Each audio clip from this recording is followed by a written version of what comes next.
Hello' guys, কি খবৰ সকলোৰে? আমাৰ আপোনাৰ জিম নতুনকৈ মানে যোৱা আৰু নতুনকৈ যিবিলাকে জিম গৈ আছে মানে মোৰ সৰু ভাইটিবিলাকহেঁতে মোক সোধেহি যে যতীন দা ছাপ্লিমেণ্ট ল'লে কিবা প্ৰব্লেম হ'ব নেকি? ছাপ্লিমেণ্ট ল'লে কিবা এনেকৈ চুলি সৰা শুনিছোঁ, চুলি সৰি যায় বোলে, কিডনী ডেমেজ হৈ যায়, সেনেকৈ মানে মোক সোধে। তেতিয়া মই সিহঁতক কওঁ যে সেই তেনেকুৱা একো নহয়।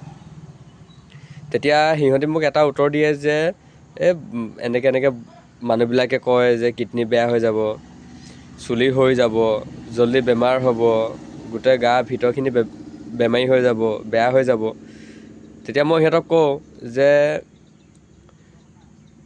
সিহঁতি আকৌ যদি মাল খাই থাকে বা চিগেট এটা যদি খাই থাকে বা গুটকা যদি খাই থাকে, তেতিয়া কিন্তু সেইটো বস্তু দেখিলে মানে আকৌ ক'ব কি পেক এটা খাই যা, চিগেট এটা খাবি নি, গুটকা অকণমান খাই যা, সেনেকৈ মাতে সিহঁতি।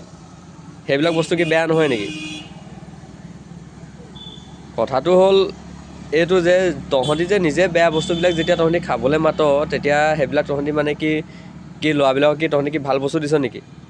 তহঁতি উৎসাহ দিব লাগে। তহঁতি যদি ছাপ্লিমেণ্টৰ কথা যদি ইমান ভালকৈ যদি নাজান, তেতিয়াহ'লে এনে যাহা তাহা মন্তব্যটো মানে নিদিবলৈ মই অনুৰোধ কৰিম। আৰু আমাৰ নতুনকৈ যিবিলাক ল'ৰাই এতিয়া বডিৰ ওপৰত গুৰুত্ব দিছে, নিজৰ শৰীৰৰ ওপৰত যিবিলাকে গুৰুত্ব দিছে, সেই ল'ৰাবিলাকক মনটো নাভাঙিবলৈ মই অনুৰোধ কৰিম। আৰু এটা কথা যে